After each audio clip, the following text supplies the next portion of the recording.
queridos alunos! Bem-vindo ao nosso primeiro episódio da nossa série Mr. Money. Uau! Agora é hora de descobrir qual será a série que nós vamos comentar algo financeiro que aconteceu nessa série. Hoje será...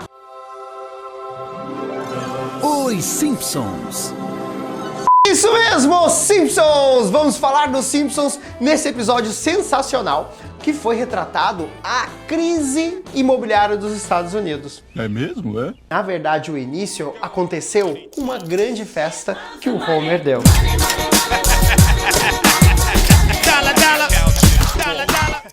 Homer, a cada ano essa festa fica maior e estou com medo de que ela esteja saindo do controle. A Marge tem razão. Às vezes os nossos gastos saem do controle. Às vezes a gente é um pouco Homer Simpsons. E aí, quando isso acontece, a gente precisa de um amigo de verdade para nos dar conselho. E eu estou aqui para tentar te ajudar, assim como...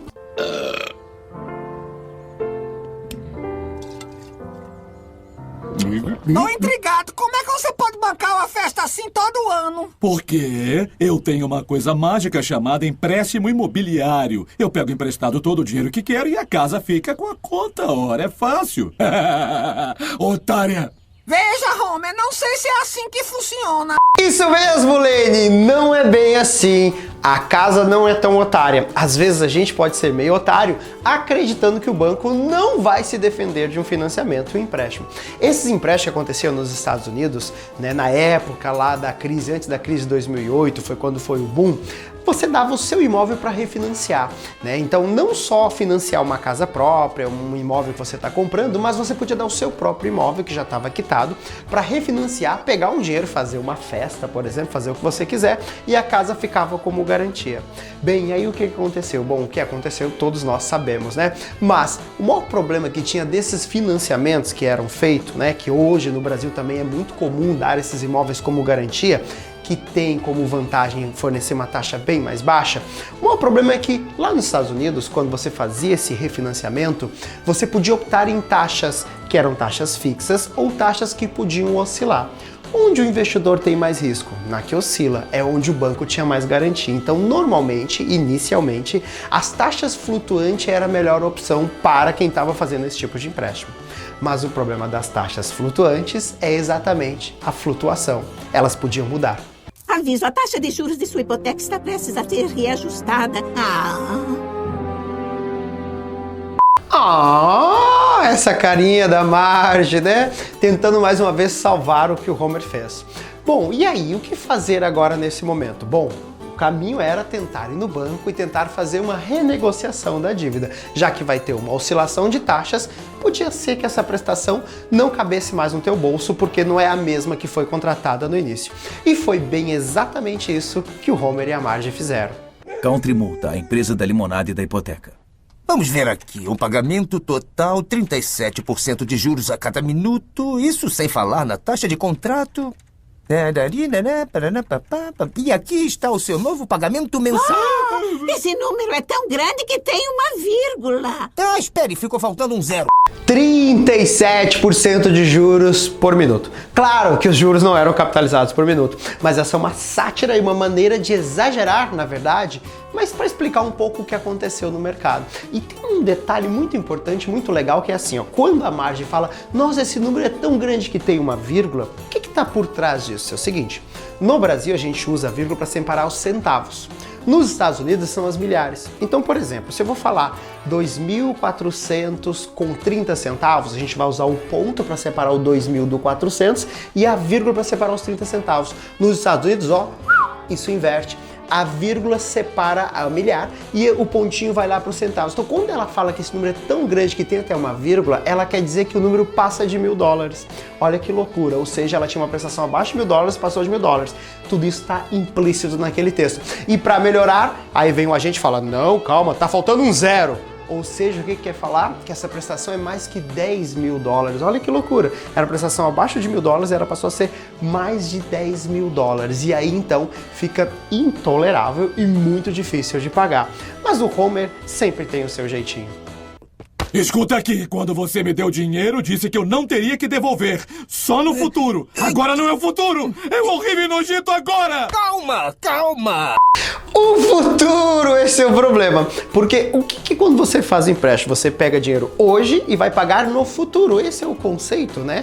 Então, o problema é que a gente só pensa no hoje e não necessariamente pensamos no futuro e deixamos o futuro pro futuro e às vezes, como aconteceu, o futuro chegou. E esse é o grande problema, né? Nós não olhamos os contratos, não olhamos os riscos, tomamos a decisão apenas pensando no presente. O presente fizemos festa e aí o que aconteceu? Bom, o que aconteceu com Homer, o que aconteceu com grande parte das famílias nos Estados Unidos de classe média e também toda aquela população do sul, chamado subprime nos Estados Unidos. O futuro foi esse.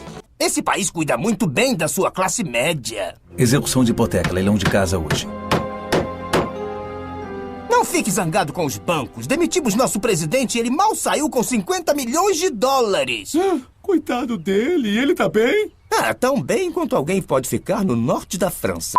Aí está, leilão! Foi o que aconteceu. Muitas famílias perderam suas casas por culpa desses refinanciamentos que foram feitos.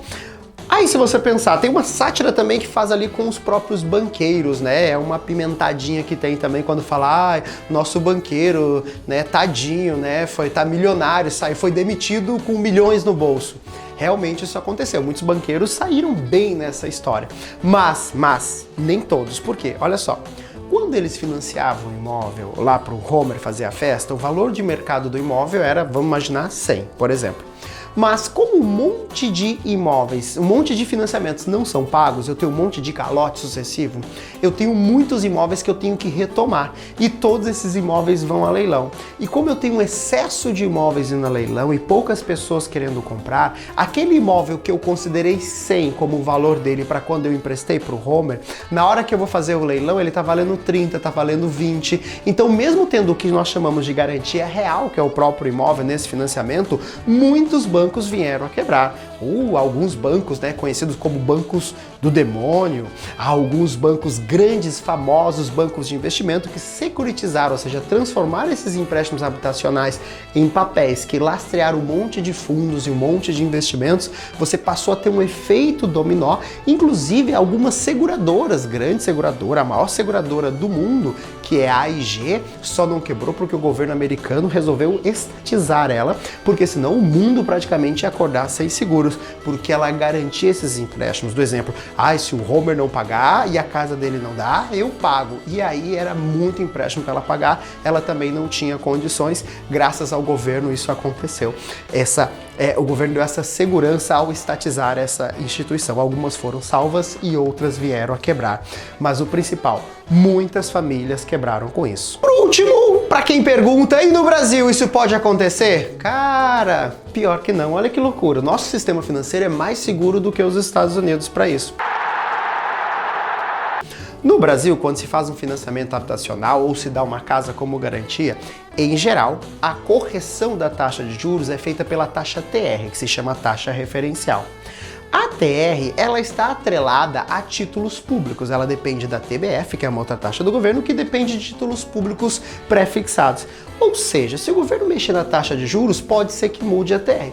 Pode ser, mas não vai mudar necessariamente, porque o governo brasileiro tem na fórmula de calcular a TR um número chamado redutor, que é definido pelo Banco Central. Para resumir, é o seguinte, se o governo, através do Banco Central, quiser mudar a TR porque ele acha que ela está subindo muito e isso está fazendo com que os empréstimos habitacionais estão muito mais caros e as pessoas não estão conseguindo pagar, ele pode ir lá, mexe nesse redutor e a taxa reduz e ele traz novamente a prestação para dentro do nível que as pessoas conseguem pagar. Não adianta aumentar a TR e as pessoas não terem como pagar as prestações. Então, por incrível que pareça, olha só, em alguma coisa a gente ganha dos Estados Unidos. O nosso sistema financeiro, principalmente, né, esse sistema habitacional, ele é mais seguro e mais confiável do que aconteceu com os Estados Unidos. Beleza? Legal? Gostou da nossa na verdade, é o primeiro capítulo da nossa primeira temporada. Vem muito mais por aí. Eu peço para que você assine o canal, vai lá, se inscreva, ativa o sininho, dá um like aí, comenta, compartilha, fique à vontade e não perca. Em breve vem muitas séries legais por aí. Olha o que eu vou falar. Vamos falar de finanças de Breaking Bad, vamos falar de Game of Thrones, vamos falar de Lobo Wall Street. Nossa, tem muita coisa bacana, finanças onde você não viu e eu estou aqui para te ajudar a enxergar, entender, traduzir e evitar que você cometa alguns erros que são cometidos aí nessas séries, beleza? Esse foi o Mr. Money e a gente se encontra no capítulo 2 da nossa primeira temporada. Um abraço e até a próxima!